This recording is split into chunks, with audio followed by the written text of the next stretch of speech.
Hello friends and welcome back.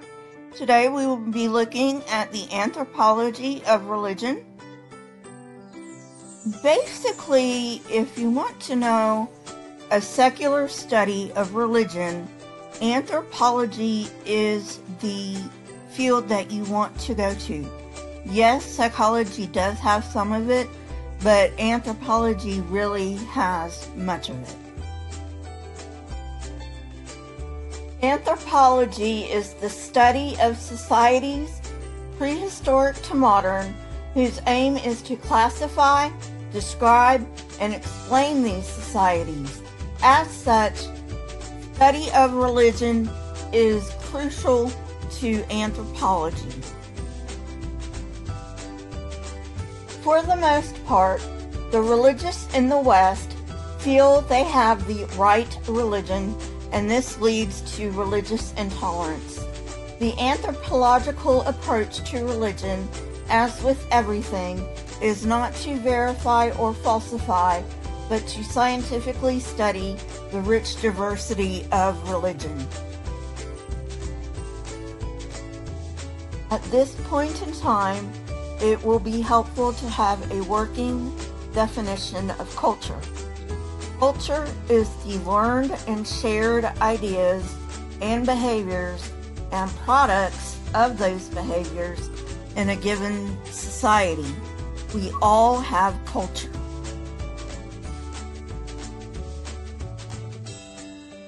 Anthropologists are not concerned with the veracity of any religion. They study religion from a purely scientific viewpoint. From the anthropological perspective, religion fills social and cultural needs. Religion fills individual needs, providing comfort, hope, sometimes love, relief from fear, and a sense of control. It explains things, particularly origins and causes. Religion is a source of rules and norms. Among other things, it is a means of social control. Religious beings not only make the rules, but can enforce them as well. Religion provides solutions to immediate problems. In other words, can we placate the gods? What do anthropologists mean when they say belief? Spiro defines belief as having at least 5 dimensions: familiarity with the belief, understanding of the belief, advancing the belief as true, holding it to be important, and following it as a motivational guide. One of the enduring themes across cultures is the idea that humans have spirits that survive after death. However, this spirit has different qualities and dispositions in different cultures. There are many types of spirit beings, from ancestors to elves to angels, fairies, and demons, but the greatest are the gods. While there is no universal definition of God, there are generalizations we can make. They tend to be extremely powerful, more or less beneficent, mostly moral, and usually creative. Not all religions focus on gods or even have them. Those that do are called theisms. A religion with many gods is polytheism, and a religion with one god is monotheism, but there are some lesser-known forms. Deism subscribes to a god who does or did exist and created the world, but has no active part in the daily lives of humans. Monolatry is the name given to a religion that worships one god without denying the existence of other gods. Pantheism is the idea that God is everything and everything is God. Religions need not have beings at all. Some include impersonal spiritual forces that don't have a will. Scholars generally call these animism. In addition, most religions teach about other things, including origins and how the world will end, relationships, sickness and health, and other topics. Most all religions have a view of the universe and the human place in it. Cosmology is the order of ultimate reality, while cosmogony is the order of that structure. Many religions feature a line that connects the center of this world to the spiritual world. This is commonly symbolized by a tree of life, though there are other symbols. Religion also seeks to explain why bad things happen. Some answer this question with ideas of free will, a cosmic opposer, or human agents such as ancestral spirits or witches. Still others accept it as a condition of life. Other traditions deny the problem of evil, essentially saying if we look at things from another point of view, evil does not exist. Another question religion strives to answer is that of life and death. In many traditions, death is simply a transition from the natural to the spiritual. Many religions have a concept of the death of the world or an end to the present age. Some religions are linear, meaning there is only one death of the world, while others are cyclical, meaning one world ends but another starts. Many small-scale traditional religions lack this feature. Religions have symbols and specialists to help connect people to the spiritual or the supernatural. Symbols are things that stand for other things, but they are powerful things within their own right.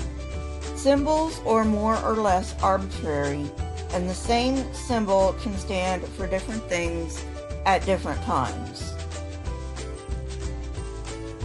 In addition, symbols connect the natural and physiological with the moral and social. Humans need symbols to experience the sacred. One of the most persistent symbols in religious life is sacred space. Sacred space can be either where something is or where something happened. Icons or idols have always been part of religion. They are reminders of the gods and spirits. All religions use objects as foci of power. Relics can be parts of human bodies or bits of important objects.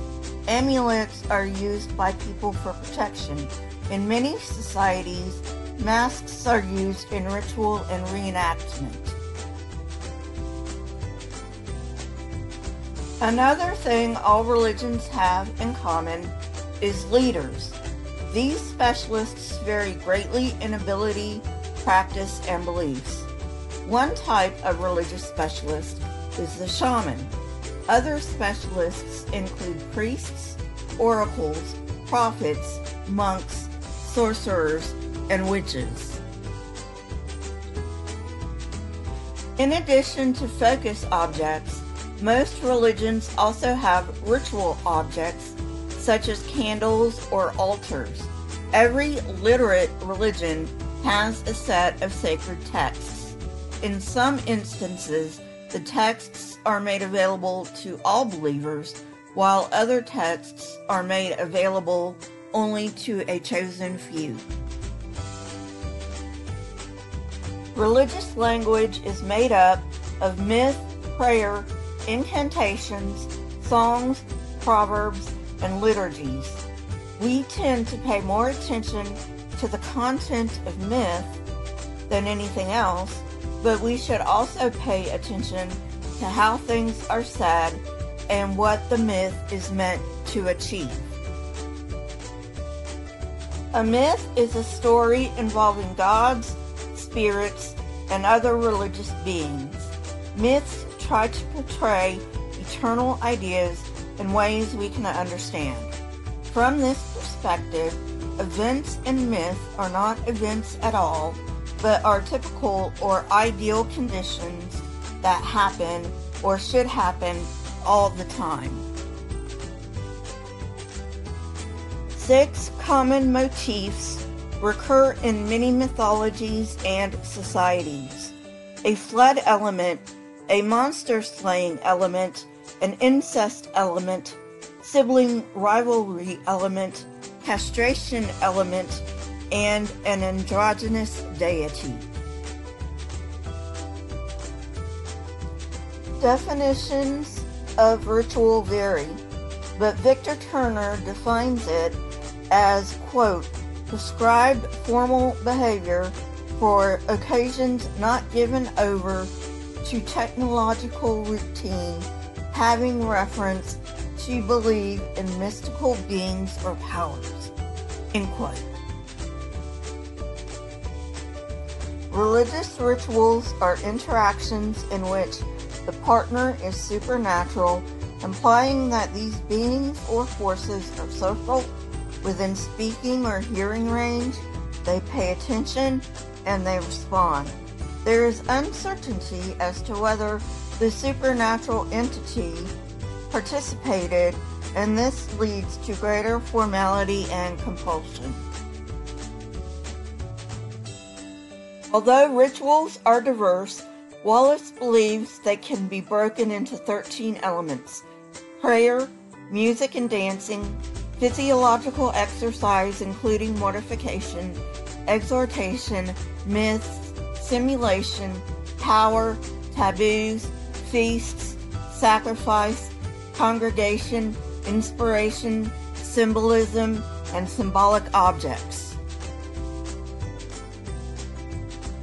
Bell proposed a shorter list based on function: rites of passage or life crises rituals, calendrical or commemorative rituals, rites of exchange or communion, rites of affliction, rites of feasting or fasting, and political rituals.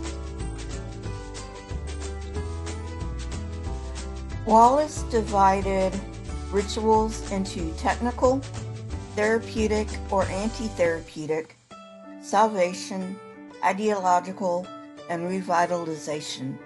We will look at these one by one. Technical rituals are meant to attain certain goals through technique. In this sense, technique is a mechanical use of things and or words to accomplish something. Therapeutic rites are used to cure or prevent illness, while anti-therapeutic rites are meant to cause illness. One form that we've all heard of is shamanism. The term salvation ritual is a bit unfortunate, as Wallace means it to be a ritual meant to initiate personality change. Initiation of a shaman is an example of such rituals.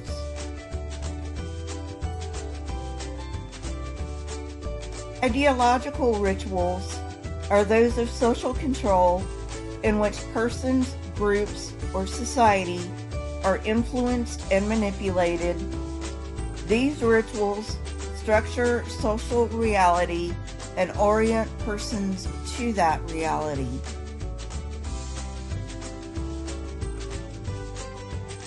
Rituals of revitalization include messianic and millenarian movements, cargo cults, nativism, and fundamentalism. If you wish me to do a show on these revitalization rituals, just leave it in the comments.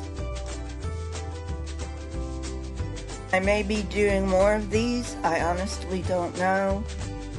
Leave your opinion in the comments. You can catch me on Twitter.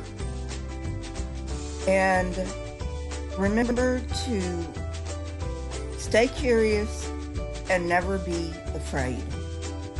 Thank you.